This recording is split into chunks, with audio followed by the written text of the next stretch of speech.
आप सबको मेरा नमस्कार। आज हम बात करेंगे रामचरितमानस के बारे में। देखिए, जो साधारण जो सिलेबस में ग्रंथ पढ़ाए जाते हैं स्कूल कॉलेजों में और जो हमारे धार्मिक ग्रंथ होते हैं, उसमें एक मुझे जहाँ तक लगता है एक मूलभूत अंतर होता है। हमारे जो धार्मिक ग्रंथ हैं वो इंटरैक्टिव होते हैं। मतलब उनका कोई सिलेबस नहीं होता है। 5 साल का बच्चा भी अगर उन ग्रंथों को पढ़ता है, तो उसे भी ज्ञान की प्राप्ति होनी है। और अगर बड़े-बड़े विद्वान उस ग्रंथ को पढ़ते हैं, तो उनके मन में भी भाव आते हैं।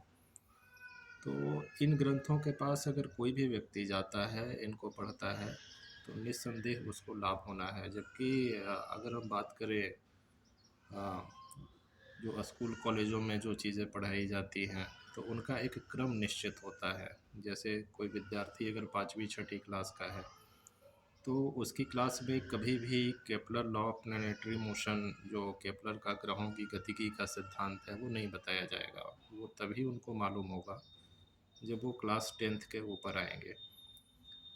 और न्यूटोनियन लॉ ऑफ मोशन जो है, न्यूटन के जो सिद्धांत हैं, वो छठी सातवीं के बच्चों को बताया जाएगा। ये पहली क्लास का बच्चा इसको समझ नहीं सकेगा, उसको बताया ही नहीं जाएगा, चूँकि सिलेबस में वो चीज़ रखी नहीं गई। लेकिन एक जो धार्मिक ग्रंथ है, जैसे कि रामचरितमानस आप ले लो, तो एक दूसरी क्लास का बच्चा भी अगर उसको पढ़ता है, तो उसको कुछ ना कुछ अच्छी चीज़ें समझ में आती हैं। तो ये तो हो गई एक परसेप्शन की बात। अब हम बात करेंगे अरण्यकांड में एक चौपाई आती है।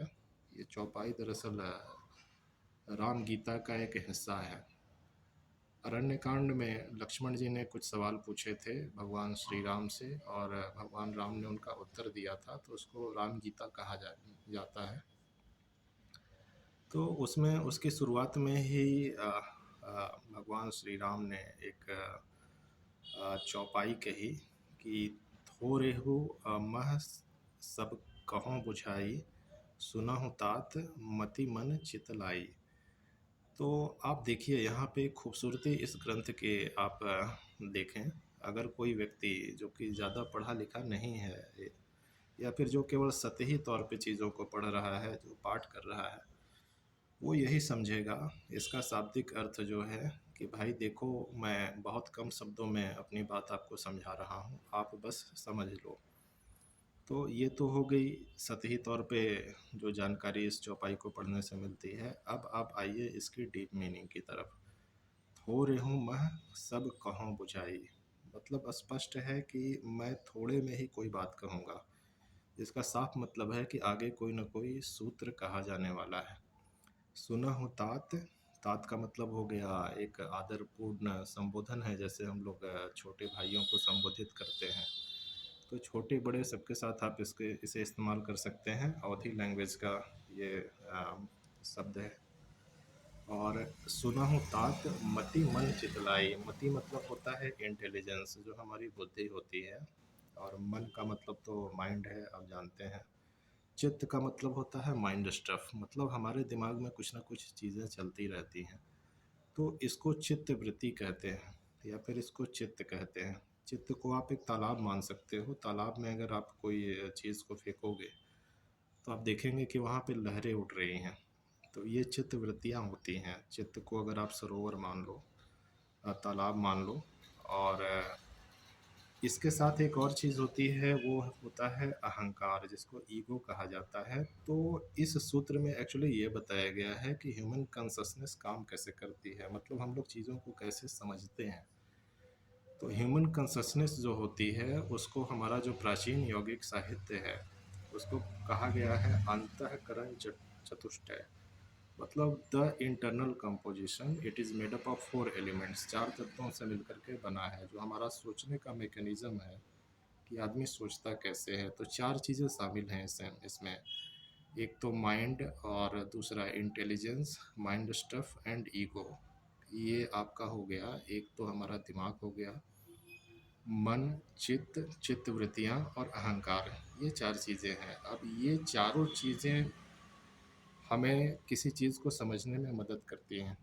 लेकिन हमारा जो अहंकार है, वो उसकी वजह से चीज़ों को हम सही लाइट में नहीं देख पाते, सही परिप्रेक्ष्य में हम लोग नहीं समझ पाते हैं। तो यहाँ पर वही कहा जा रहा है कि किसी भी चीज़ को अगर आपको बहुत बेटर तरीके से समझना है, तो आपको अहंकार छोड़ना पड़ेगा। मतलब ये 3 तो आपको किसी चीज़ को समझाने में सहायता कर रही हैं, और ये जो अहंकार है, वो वहाँ पे एक अराजकता पैदा कर रहा है। अब जैसे किसी के मन में अगर ये हो कि मैं तो बहुत बड़ा विद्वान हूँ, तो ज़ाहिर-सी बात है कि उसको चीज़ों को सही तरीके से समझने में दिक्कत होगी, क्योंकि ये अहंकार वहाँ पे आड़े आ जाएगा। नई-नई चीज़ों को लोग नकार देते हैं। बहुत सारे विद्वानों का ऐसा अहंकार देखा गया है कि पुराने सिद्धांतों पे वो दृढ़ रहते हैं। नई कोई अगर डिस्कवरी हुई, कोई खोज हुई, तो बहुत बार उनको नकार दिया जाता है। तो यहाँ पर एक बहुत बड़ा सिद्धांत है कि आपको 3 चीज़ें एक साथ रखनी होंगी, एक चीज़ को छोड़ना होगा। मन, बुद्धि, चित्तवृत्तियाँ, ये तीनों बिल्कुल आपकी कॉन्सन्ट्रेट होनी चाहिए, फ़ोकस्ड होनी चाहिए, और ईगो आपको छोड़ना होगा। तो इस पे और ज़्यादा भी गुंजाइश बनती है। इस पे जो रामचरितमानस में टीकाएँ लिखी गई हैं, काफ़ी विस्तृत वर्णन है। तो यह इस ग्रंथ की एक खूबसूरती को दर्शाता है कि इस ग्रंथ को अगर सतही तौर पे भी पढ़ा जाए, तो भी हमें बहुत चीज़ें मिलती हैं समझने के लिए। और अगर इसको डीपली पढ़ा जाए, तब तो ख़ैर इसका कोई अंत नहीं है। तो मेरी अपेक्षा है आप सभी से कि आपके अपने जो धार्मिक ग्रंथ हैं, तो उन पे आप कुछ समय दे कर के आप इन चीज़ों को देखने की कोशिश करेंगे। और ये चीज़ लागू की जा सकती है जो हमारा एजुकेशनल सिस्टम है। देखिए, हमारा जो एजुकेशनल सिस्टम है, उसमें भी इस बात पे जोर दिया जाता है कि व्यक्ति कॉन्संट्रेट करे किसी भी चीज़ के ऊपर, फ़ोकस्ड हो क्लासरूम में। तो इस तरह की चीज़ें योग विज्ञान से भी जुड़ती हैं, तो इस वजह से भी योग का महत्व है। जितने भी हमारे विद्यार्थी हैं, स्कॉलर्स हैं, तो आज की चर्चा मैं यहीं पे विराम देता हूँ, और आशा करता हूँ कि इस डिस्कशन से आपको कोई जानकारी नई ज़रूर प्राप्त हुई होगी। इसके साथ ही मैं अभी विदा लेता हूँ। धन्यवाद।